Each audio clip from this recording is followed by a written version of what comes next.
Sziasztok! Most angyalkártyáimat hoztam el, és ez is egy 24 órás üzenet lesz. Itt 2 csoport lesz egyébként, úgyhogy 2 lapot fogok húzni, vagy majd kiesnek. Jóisten eldönti, húzom. Bármely más szolgáltatásért ugye Instán és Facebookon vagyok elérhető, úgyhogy most mutatom így a lapokat, még én sem láttam. Ez az 1-es csoport, ez pedig a 2-es csoport.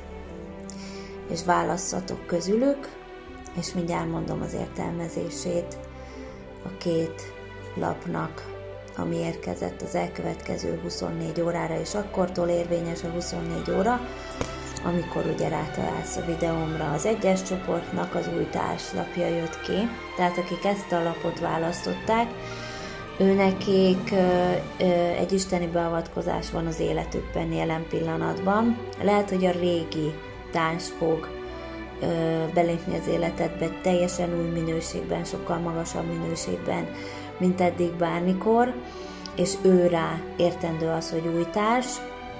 Az is lehet, hogy egyedülálló vagy, és te már ugye letetted a régi szerelmet, és egy teljesen új személyt szeretnél befogadni, akkor itt van rá a üzenet az égiektől, hogy az új társ az hamarosan meg fog érkezni, ahogy teljesen 100%-osan be tudod őt fogadni az életedbe.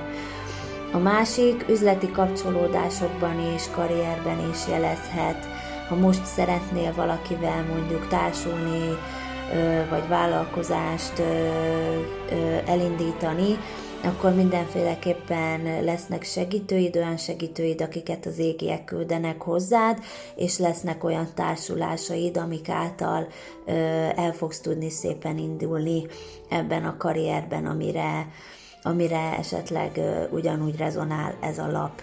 Tehát az első csoportnak ez a 24 órás üzenete.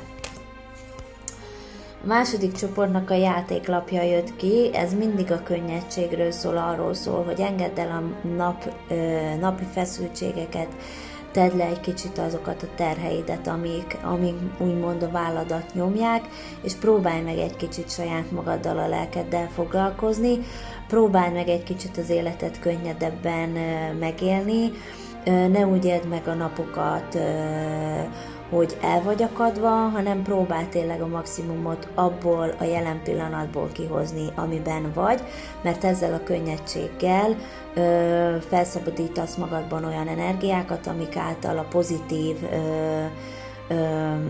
dolgokat még jobban be fogod tudni vonzani, és erről a lapról én mindig nekem a belső gyermek jut eszembe, és rengeteg videóm szól mostanában a belső gyermekről és a vele való foglalkozásról.